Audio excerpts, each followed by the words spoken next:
Good evening, good evening. It is great to have such a full room. We started these spring forums about 9 years ago. The first one was in the Basin Auditorium at the San Francisco Public Library. We had former HUD Secretary Henry Cisneros talking to us about middle-income housing.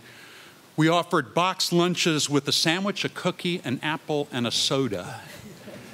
This I think I could get used to. For all you tech-savvy hipsters, for the first time ever, we are live tweeting this event. And if you are, And if you are active on Twitter, you can retweet our posts, hashtag SFHackForum 2015. So we have a lot of very special guests. I'd like to just give a quick shout out to them. We have Planning Director from Oakland and Tour Guide Extraordinaire, Rachel Flynn. Woo! Jillian Gillette, the Mayor's Transportation Czaress, I think, and I'll run through it. You know, all this applause goes to their head.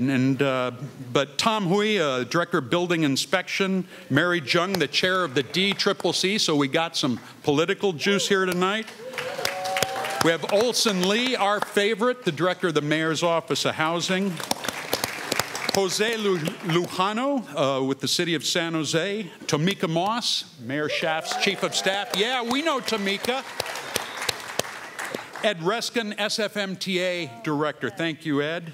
And so, here we go. So, if you've been to our events before, you know the drill. Chapter 38 of the California Code of Small Nonprofit Code of Conduct compels me to acknowledge our sponsors. I have no choice. And I'm going to start with our presenting sponsor. And I want to acknowledge Panoramic Interests and Patrick Kennedy, who is the force behind two notable projects, 38 Harriet Street and the new student housing building on Mission, the Panoramic. Now, Patrick has almost single-handedly changed how San Franciscans look at housing. You've seen his projects in our newsletters and splashed across local and national media, demonstrating that not only is small housing a logical response to an extremely expensive housing market, but it can also be beautifully designed and wonderful livable. Patrick, where are you? Put your hand up, dude. Thank you. Next, I want to acknowledge our terrific penthouse sponsors, Equity Residential, Northern California Carpenters Regional Council, and TMG Partners. Thank you for the heavy lifting and for supporting us. Now, we depend on the generosity of our sponsors to keep our little shop nimble and in the game. A deep, heartfelt thanks to the long list of sponsors that you've seen listed on the screen who have supported both this event and our work. These are the hippest, baddest firms in town. And will you please join me in thanking our wonderful sponsors? So that's the business part. Let's get this show rolling. Our interest in regionalism and hosting the discussion tonight is less because it's a policy area a small group like ours can tackle than because questions keep coming up in local conversations that we can no longer avoid. We sense a growing awareness that many of the ways of thinking we've used in the past for housing, transportation, and jobs are not going to address the challenges that plainly face us. We hope that this discussion tonight will open some of those up. So on that note, let's introduce this prestigious panel. Mayor Libby Schaaf is Oakland's 50th mayor and a native Oaklander.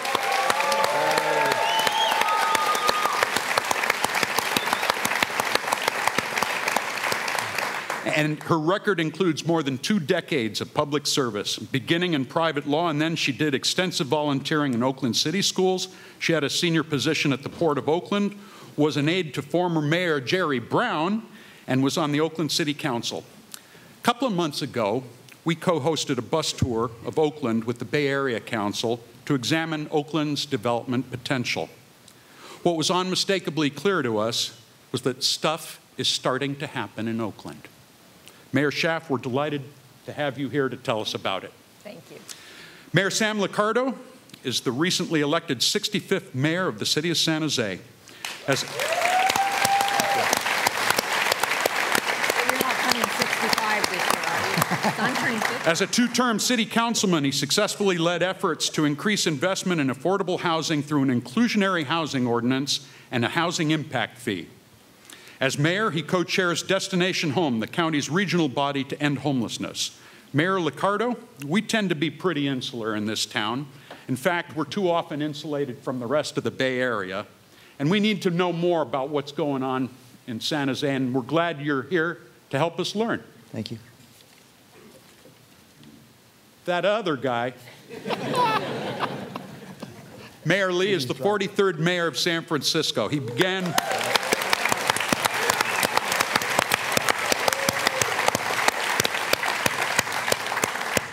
began working for the city in 1989 and is one of the most forceful housing advocates ever to sit in room 200.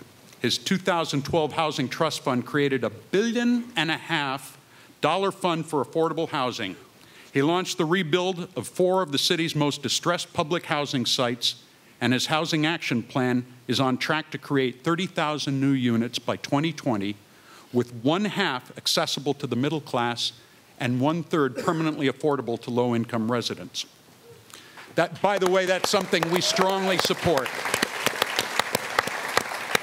Now, however impressive that might sound, it might be observed that the mayor reached his pinnacle in 2013 when he won HAC's Housing Hero Award.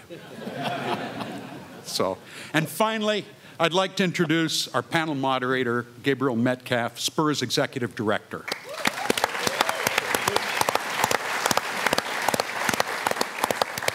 Now, we all know Spur is the Bay Area's preeminent think tank. What many of you might not know is in the 1990s, Gabe and a small group of folks founded the Housing Action Coalition. Not being satisfied with that, he went on and was a founding member of City Car Share. So I guess you could say that he's genetically predisposed to urbanism. If you've read his work before, you know that he's one of our most graceful and incisive writers on regional urbanism, and there's not a better person in the Bay Area to run this discussion. So Gabe, take it away. Thank you.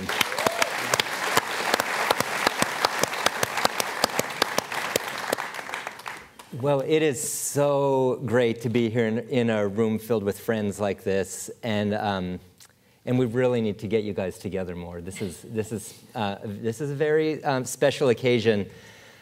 I just want to brag for a minute about the Housing Action Coalition, because I don't think Tim bragged enough. The San Francisco Housing Action Coalition has made an enormous difference in this town.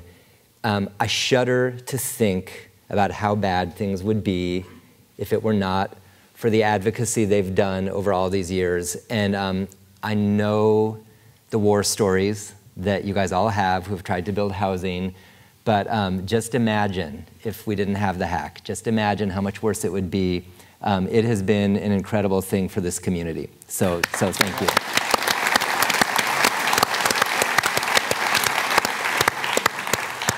It is, with that said, it's true that we cannot solve the housing problem in one city alone. And so we need to be talking with the other cities of the Bay Area. And we all need to be doing, each city needs to be doing everything it can. And it's not just these 3 major cities, it's some of the smaller cities too. But these 3 are the most important. These 3 cities have the ability to make the greatest difference for housing in the Bay Area. So this is an important conversation for us to be having. I'm going to start with Mayor Schaaf and pose a broad question about Oakland. I think we all believe that starting this year, we're going to see quite a lot of housing begin to go under construction in Oakland. And going into next year, that's been predicted a lot, of course, but it appears that that's starting to now happen. And what I guess I want to know is, how do you, as mayor, view this wave of potential investment? Is it all good news, or are there downsides as well? And And if this goes the right way, what do you think your city is going to look like in 5 years, in 10 years? Well, I can tell you what I want it to look like. So right now we have about 850 units under construction. 40% of them are affordable units. But we have 11,000 units somewhere in the entitlement pipeline process. And so the potential for transformation is great. Oakland, I think, struggles a little because we share the construction costs of San Francisco, but the rents are not the same. And so the kind of ability to pencil new construction is a lot more challenged in Oakland than it is in San Francisco. But we have got to build more housing. It's great. Yeah, thank you. I think, with this audience, I thought that would go over pretty well. She's no dummy. but seriously, we have an affordability crisis. Oakland has long enjoyed much more affordable rents and housing costs than our neighbors. I was teasing Mayor Lee that my housing made his workforce possible because people could afford to live in Oakland and take those San Francisco jobs. But you know that right now we have the second fastest rising rents of any city in the country. Our rents are rising faster than either of these two cities, and that's because we started at a lower place. So that is creating a huge squeeze, and it's creating a lot of fear that our city is going to change, that this new prosperity is not going to lift up the existing residents, it's going to price them out and push them out, and we can't let that happen. So that is the thing that kind of keeps me up at night, because I want revitalization, I want prosperity, I want investment. I want to see the Oakland that I am so in love with, and you all know I am born and raised, to just shine. But how can we do that in a way that kind of, again, celebrates what makes Oakland, Oakland, its Oaklandishness. It's diversity, it's artists and creativity, it's little gritty industrial flavor. We've always been a great place for working class families. And, our progressive values, the fact that we are the birthplace of social movements. We even love to protest sometimes. And so we want to keep that unique sense of who we are and grow. And it's the and part that is hard. And so housing is a part of that. We cannot build our way out of the problem. We have to do other things to also provide security for the people who are already here. But the other thing I say to communities, because I face some pretty angry crowds around this very issue, and I say, I cannot build a wall around our city. I cannot keep new people from moving here. And in some ways, we should be proud that people have discovered the awesomeness of Oakland. So, Mayor, right now you've had all the displacement, but very little of the development. It's displacement without development. As the development comes, which it probably will, we all hope it does in this room, are there downsides to that as well, or is that just upsides for you? I think it all depends on how it's done. Is that new development going to complement the Oakland style? Is it going to fit in with our architecture? Is it going to destroy some of our old architectural gems? Or is it going to complement it? Those are all, is it going to create a sense of community? You can build things that wall people off, or you can build things that invite people to interact with the community and public space, art, all that kind of stuff. So I think that as stewards of the physical space, and we are all, designers in chief of our cities. And sometimes we forget that that's part of our many mantles that we wear. So I think we have to be very cautious. On one hand, I'm like, come on, build as fast as you can because I've got a problem I need to solve. And every day that goes by and new units do not come onto the market, I am having a crisis because new people are moving in and there aren't spaces for them to move into without displacing somebody who's already here. At the same time, I want to be sure that that is quality development that complements our character and our nature. All right.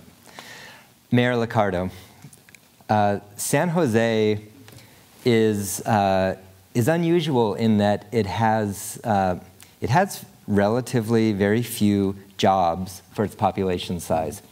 So you've been helping lead a conversation in San Jose about how to grow the job base, which you need to do in order to have the revenue to provide basic city services. But of course, that plays into this larger regional dynamic of not having enough housing for the workforce of the Bay Area.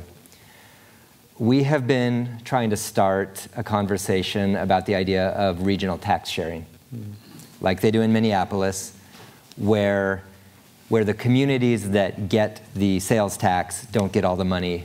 The communities that have the retail don't get all the sales tax. Obviously, for Emeryville and Oakland, there'd be a similar dynamic, but in Santa Clara County, it's a huge deal. And we keep thinking that might change some of the incentive structure around housing as well. Is this just a pipe dream? Is it something that's worth pursuing? How would that work? It's worth pursuing by other people than myself. Because these conversations among mayors go about as well as, sharing tax revenue, sharing NBA teams, sharing Major League Baseball teams. Yeah.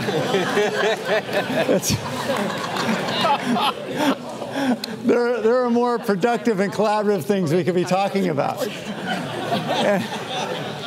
So, and what's the score? Yeah, and you people are crazy. The Warriors are playing right now. What are you doing here? My gosh, what is the score? We'll get some reports from the stage. So the good news is, hopefully we're starting to move the needle a bit. San Jose is the only major city in the United States that has a smaller daytime population than nighttime population. And that has huge impacts for us fiscally, and that's a big reason why we've been struggling a bit, even as last year, our MSA had the highest job growth in the country, right? So it's not like we're all paupers. The reality is that the jobs and the companies are disproportionately outside our border to the north and the west of us. And again, starting to change, but it's going to take a while before we get to a place where we're balanced. And so we've got a lot of work to do. I think, a more collaborative approach is probably what the MTC has started. Libby and I sit on the MTC board around the One Bay Area grants, which is trying to incentivize cities to do the right thing, that is to build housing using transportation money, which is really the only lever that I know of regionally that we have, because we all have transportation projects we want to build, whether it's safer routes to school or BART extensions or Transbay tubes or anything else. So, if we can condition that money critically on the willingness of those cities to step up, I think we can do more. Okay. Well, Mayor Lee, what's the score? What? Up by 17. Warriors up by 17 in the second. All right. You can turn that off now. Second quarter, 37-49, Warriors. Yeah. Very good, very good. Mayor Lee, your city is the envy of the world in terms of what's happening with the economy. It's quite extraordinary. And we're having, I think, the biggest building boom since the 1920s. So you are presiding over something that is very rare in the life of cities. And yet, that success brings with it its own problems. We have, in a sense, the economy has outgrown the place. It's outgrown the size of the housing stock. It's outgrown the capacity of the transportation system. And some people think it's outgrown the ability of the people who live here to kind of deal with the change. how do you think about your job in a time like this, when the things that most cities are trying to achieve in terms of providing a job base are going so well, but then there's this quite unique set of problems you're faced with? Thank you, Gabe. Well, first of all, let me say this. I really do enjoy working with Mayor Schaaf and Mayor Liccardo. We have a lot of things to talk about and a lot of practices to share. And we're brought together tonight through both Spur and Hack. And we just spent a couple hours ago some time together to express our views about regionalism and the things that we're working on that are similar tonight. This is a very different time for San Francisco historically. And you know, what I do in this challenge is I look to other mayors and what they've done in the past. You know, this year we're celebrating 100 years of City Hall. And you marvel at 100 years ago, there were people in San Francisco leading the way on innovation. And they thought about being one of the greatest cities they could be in all of the West Coast, if not the world. And they did some big things. And that's why we have a Hetch Hetchy today, and we have an incredible water system. And now I get to work on many other things with other mayors to make sure that we're doing all the proper things. But this, you know, when I started 4 years ago, the challenge to me, sometimes by the very same voices that are challenging me today about housing and about preservation of neighborhoods, were the strong voices that said, Mayor, we need jobs. We need it really badly. We've got double-digit unemployment.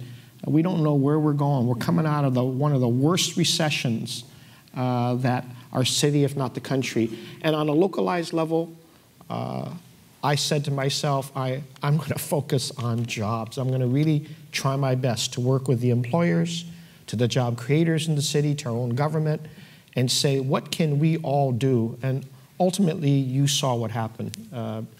We had many conversations. We still have them because it's an incredible relationship that I've valued. And in that, we caused investor confidence to happen at the heart of what we thought would never happen, mid-market. But in many other parts of the city, we invited investors to tell us what was around, what could we do. And you know, 2 years later, we did one of the most incredible things that I don't think a city has done in recent, change our entire tax code and got rid of a payroll tax, and now we have a multi-tiered gross receipts tax that we're still involved in the early stages of implementing.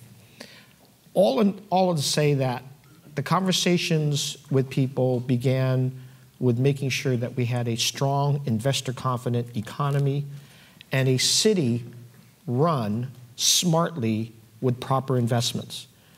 Now today we do 2-year budgets. They're not single year. We do 5-year financial planning. We do 10-year capital plans. A lot of this conversation you can find in The Urbanist magazine, because we've written about it, we've reviewed it, but we had confirmation from many financial experts like the Brookings Institute kind of confirming these are the things you have to do to get out of this recession.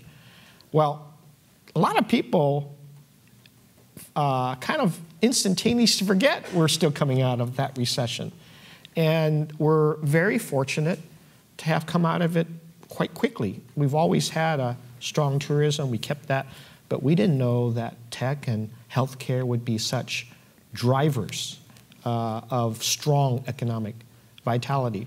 Now, having said that, yes, there is the other challenges not coming along with this growth. Reminding everybody we're 49 square miles so that we know we cannot house everyone that we invite to work in an innovation center like San Francisco. But knowing that we have partnerships we can develop, we went about the idea of planning for where this workforce is, but doing some immediate things to preserve our neighborhoods and make sure that we preserve our artists and the talent that's always been here. That was part of the original attraction for a lot of people to come. So when we talk about big numbers, and whether it's a 30,000 units of housing, $250 million bond backed up by a $500 million accelerator fund, we're going to talk all about that. Look at what we've done in our budget on a year-to-year basis. The past 2 years, We've invested over $13 million to prevent evictions. We actually are paying lawyers. When I was at the Asian Law Caucus, I didn't see the funding coming from San Francisco City Hall. I had to find that. I had to work for $12,000 a year as a young attorney trying to fight evictions for other reasons. Well, we're funding that to the tune of $13.7 million, helping attorneys represent long-term tenants, not be victims of speculation. We're pouring in millions of dollars in neighborhood stabilization funds. Can we buy wholesale buildings under threat? Yes, we can. We've done that. Can we protect nonprofits like United Players, who is our newest self-landlord in Soma, buy their own building, just as the Asian Law Caucus has done just 5 years ago. So neighborhood stabilization fund there. Focused on supporting the diversity that we all know is invaluable to our strength. But we've got to rehab and build more housing. There definitely is a strong argument for that, and we have to do it in ways that are different. We don't have the land mass, so we have to go up. We have to densify. We have to have those delicate conversations with historic NIMBY attitudes in our city of San Francisco to say, stop saying no and start saying, let's be part of a solution. That's why I really enjoy mentioning all the time that Katie Tang, a supervisor from District 4, was the first one that says, you know, I could easily say NIMBYs. I got voices in my Sunset District, but I also say, I challenge them, let's be part of a solution. Let's talk about those transit corridors that are now 1 and 2 stories, that we could be 4 or 5, and invite people to live there. Because if you invite them to live where you really want them to live, then they won't be in your backyard. We won't be inappropriately building. And at the same time, we're building in places that people expected us to. Hunters Point Shipyard, Candlestick, Visitation Valley, Pier 70, even the Giants land that they're articulating a 30% housing goal, 30% affordable housing goal on their housing. Park Merced, Treasure Island. So we found these places where we really should be building. We're accelerating those as fast as we can. We had a little bump with the elimination of redevelopment, but now we're recovering from that, and we're thinking way outside the box. And I'd be very glad to entertain more conversations with all of you here about how creative we can be, because this is the time not to moratorium ourselves to death. This is a real time to be creative. Okay. Thank you, Mayor. All right, I want to ask a question for all three of you. You're all doing so much about housing already, but of course, mayors don't get to control everything.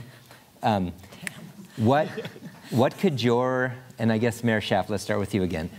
What could your city be doing to help on housing production that it's not already doing?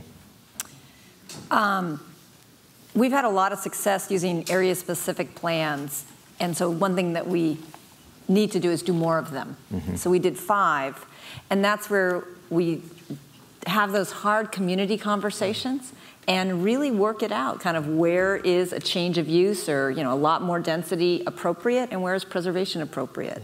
And then we rezone, we do the environmental clearance, which is like people like you love, no CEQA, woohoo. And we've really seen that succeed. So we need to do more of that. We need to have a public lands policy. Like you, we've just kind of recovered from that blow of redevelopment being kind of yanked out from under our feet. And so now we have a lot of city-owned land. And when we aren't clear about how we make decisions on how to dispose of that land, it causes a lot of chaos. Yes, and you know what project I'm talking about right now. Not to have any particular project in mind, but so that's one thing we need to do. The other thing we need to do is we need to move faster on those policies that create the stabilization and security for our existing, particularly vulnerable tenants. We need to loosen our secondary unit regulations, particularly around transit, to make it easier to create affordable spaces without even changing the architecture. That deserves a round of applause. We need to change our condo conversion rules. We have in Oakland 29,000 units of housing that are in 2 to 4 unit buildings, usually converted single-family homes, that right now there are no restrictions to condo convert those. And again, talk about mixed income neighborhoods. That really affords having mixed income communities. So we need to do a little bit more to protect those as well. Okay, that's quite a housing agenda. Mayor Liccardo, what could San Jose be doing on the housing front that it is not already doing? Well, we've got a lot of plans that, particularly on the homeless front, that haven't yet borne fruit because we're still fighting through the red tape, trying to figure out, can we build micro units and still get away with it under the building code, et cetera, et cetera. So I won't go into all of those. That's a long litany. But where I think we could do much more, first around homelessness in particular, we've got a lot of creative tech leaders who want to get engaged. And I've been meeting with quite a few lately around a significant philanthropic push for homeless housing. And I think we can do more to bring industry to the table to try to solve this problem.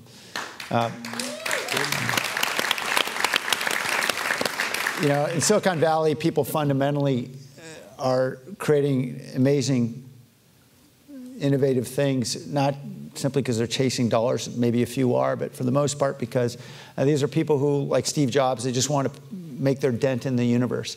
And they fundamentally want to have a meaningful impact, and I think we need to take advantage of that willingness. The other thing I think we can be doing much better, going back to my experience as a council member representing the downtown, we pushed an initiative back in 2011. I was really jealous. I saw a couple dozen cranes in the air over San Francisco and drove down to San Jose and didn't see any cranes over the air. And I was filled with crane envy. And so I sat down with some developers and said, what gives? We want some high rises here. Let's get some people downtown. And they told me, hey, it takes too long. We got, we're having problems financing. We can't make it happen. So we cut fees, push a reduction in construction tax, 50%. And then we set really hard deadlines for them to be able to get through the permitting process. And suddenly, the light went on, and we're seeing cranes going up by the month. And we've got 1,600 units under construction just in the small downtown area alone, and many more to come.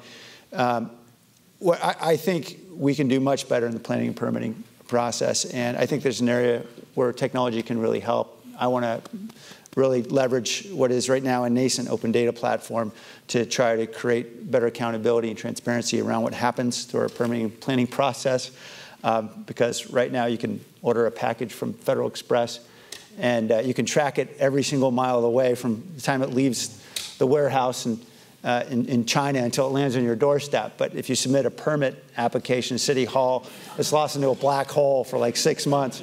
And it seems to be...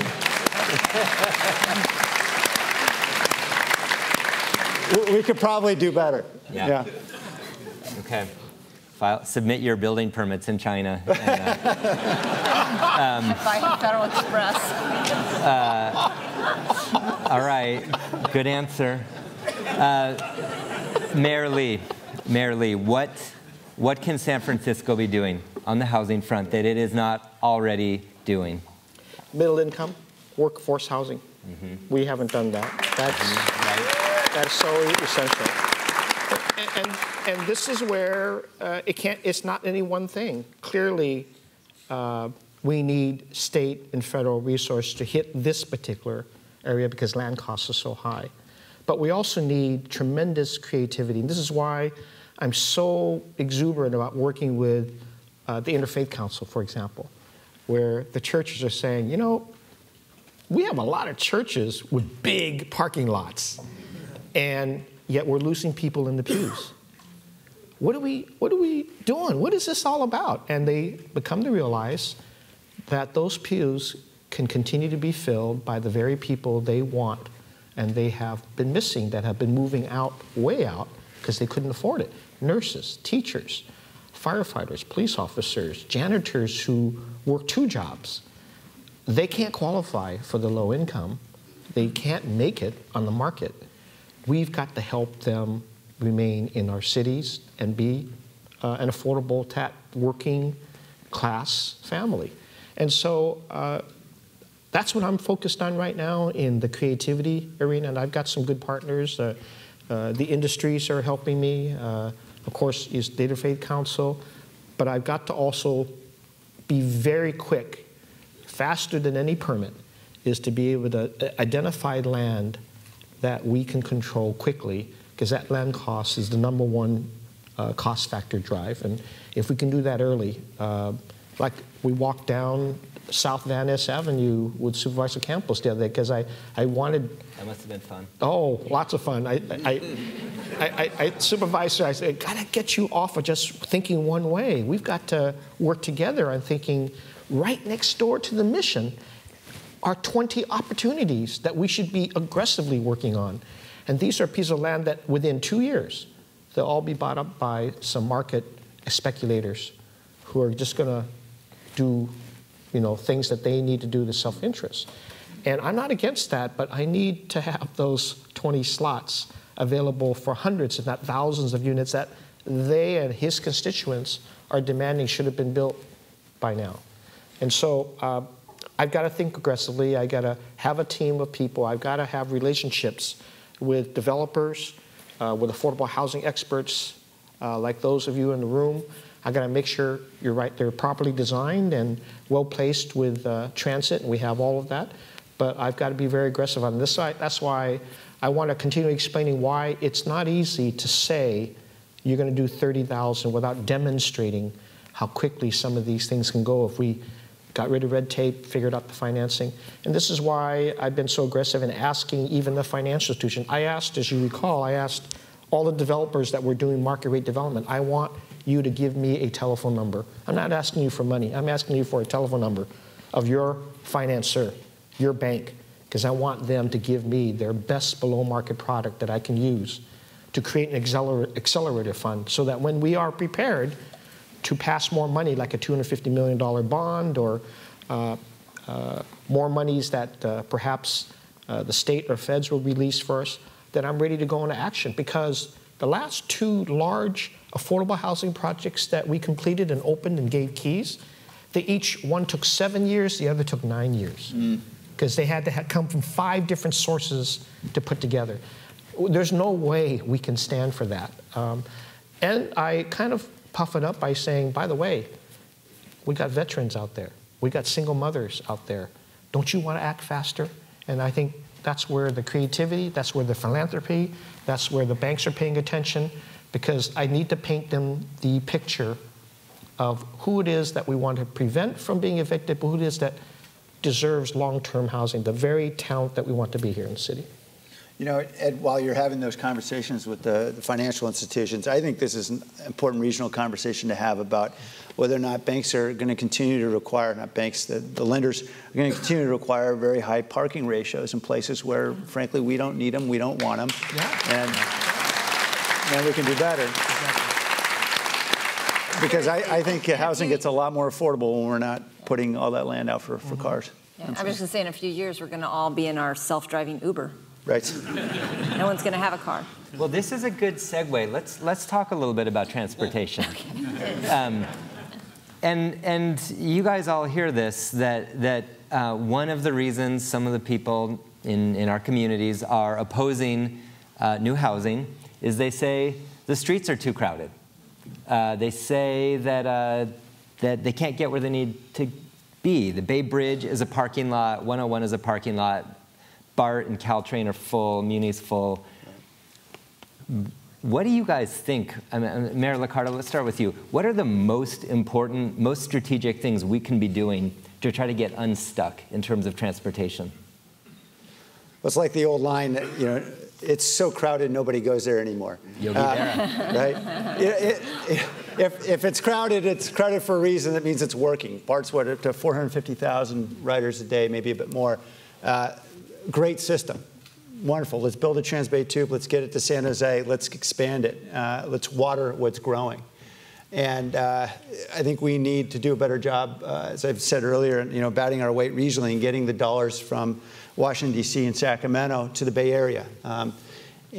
We know Southern California always does pretty well in that lottery. I think it's time for Northern California to do as well. And all right.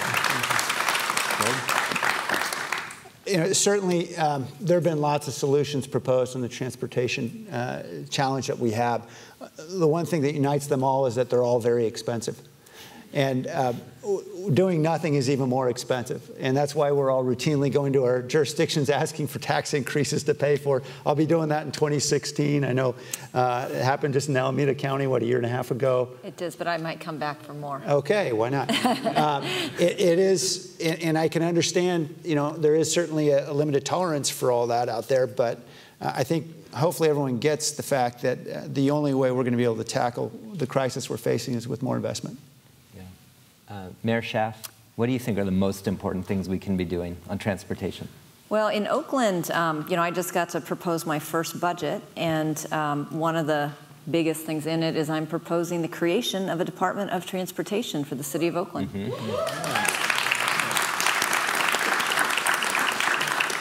And I think what that does is lift up the importance of transportation. It's so important, not just for our regional competitiveness, but it's part of economic development, it's part of quality of life, it's part of placemaking, it's part of good planning. And when it's buried in the depths of public works, it just doesn't get the love that it deserves. So I think that's part of it, is just lifting it up and honoring its place of importance in our cities. And that also allows it to have better linkages with those other things. I mean, Oakland is very transit rich. We have more BART stations than any other city. We actually have more bus lines that serve Broadway than San Francisco has serving Market Street. We have ferries. No, I'm just... That will probably be corrected by next month now. But I just... But we... Why'd you have to tell him? I'm sorry. It's a point of information.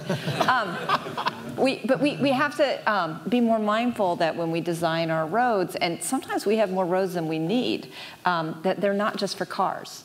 They're for transit users. They're for pedestrians. They're for bike riders. A great success in Oakland is we had 12 lanes of traffic that ran at the end of our Lake Merritt, which is kind of the crown jewel of the center of Oakland.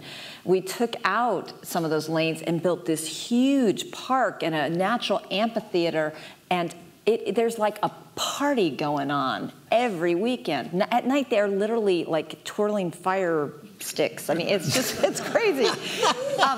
People get married there. I mean, they pop-up weddings. And I have not gotten a single complaint about traffic jams around Lake Merritt. Nobody misses those lanes of traffic at all.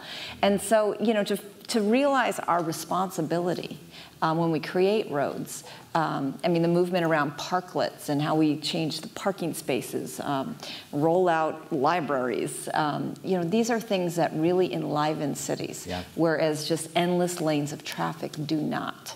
So I think that there's a new awareness of the importance of transportation, not just as a linkage for the region and allowing our residents to move between our cities, but also to enhance the quality of life within cities. All right, hear, hear. Mayor Lee, we just had a great victory in transportation, passing a $500 million transportation bond. What's next? What are we going to do? Well, we have to implement it. Okay? Oh, we have to spend the money. Right. Yes. And as you know, a great portion of that was a strong conversation about Vision Zero and our need to be the safest city that we can be.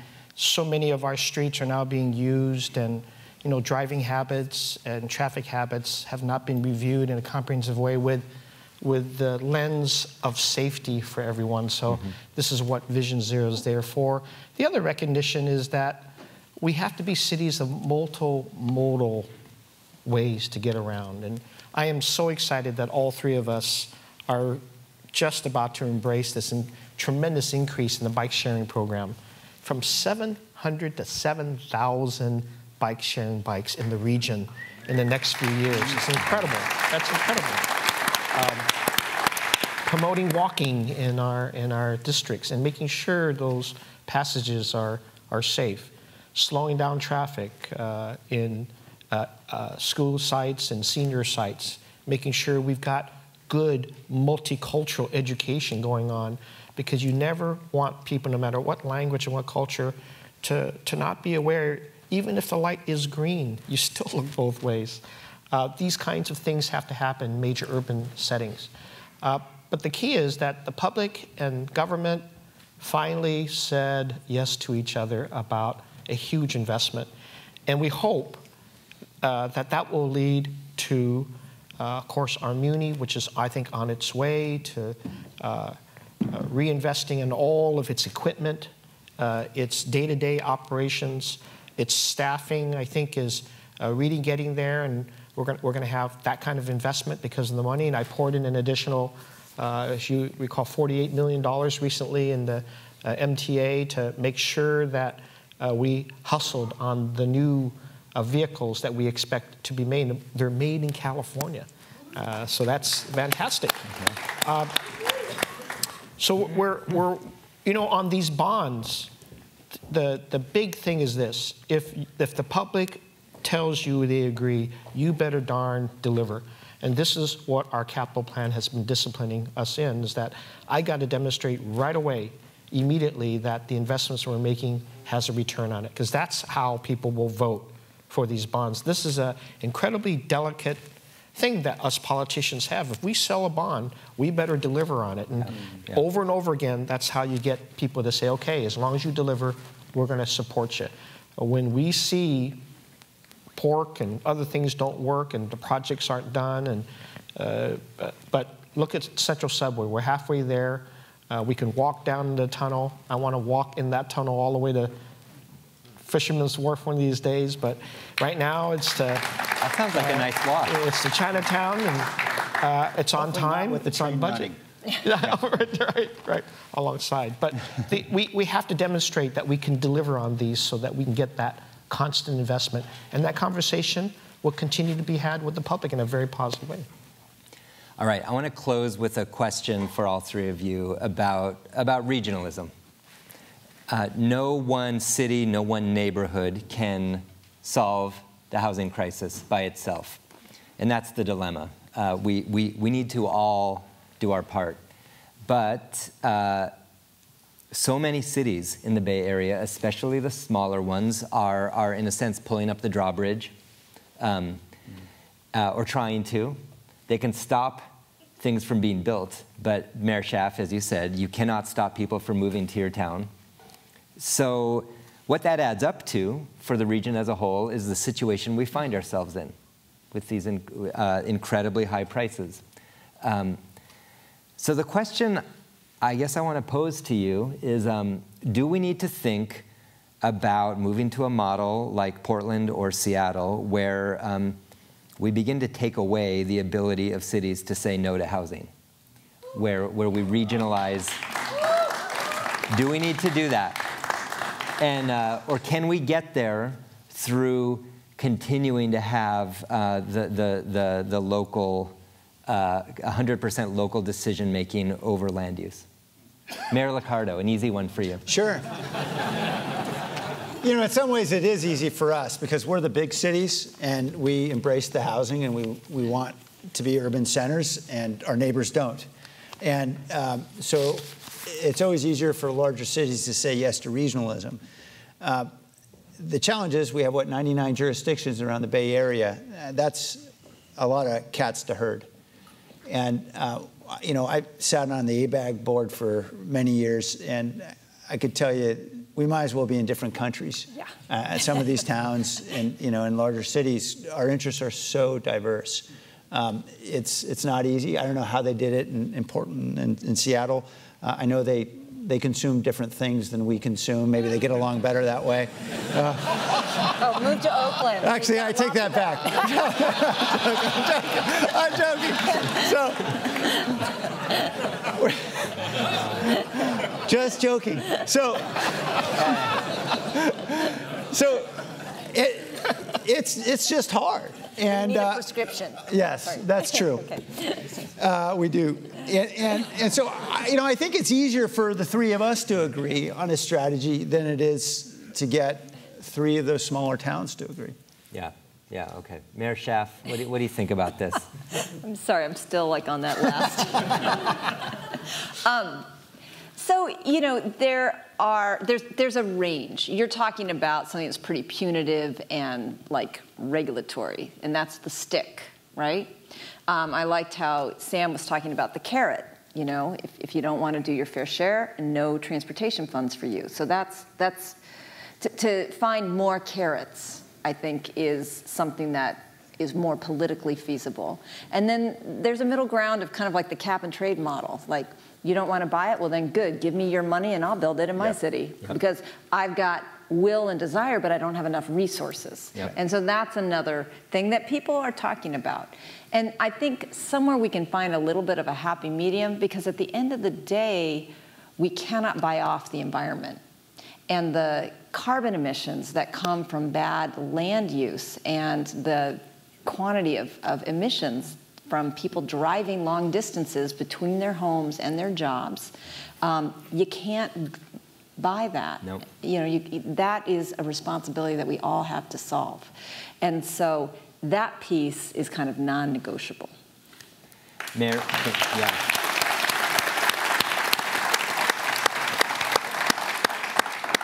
Mayor Lee, you get the last word. Do we need to think about some sort of a change to our regional system that asks more of the communities to step up and do their part? Very open to that. I know that we should. I think we have to have that regional conversation. I think it could be instigated with us mayors talking about some of the things that we've already do in our cities to incentivize behavior.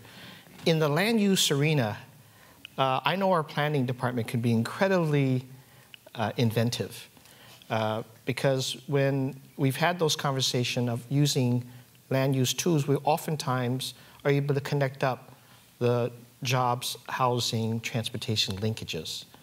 And there could be some delicate changes that oftentimes are more incentivizing than regulatory sticks. And I think for small cities, they need to know that a fair share contribution to good transportation and housing with their jobs can be linked to land use that oftentimes will say, well, what do you need as a small city? You always want your fair share of things. You got to have a fair share of responsibilities. This is kind of what we call advanced citizenship in a Bay Area that people want to live in. That you have to have advanced citizenship here, and you got to contribute. And I think we can use land use tools to effectuate that.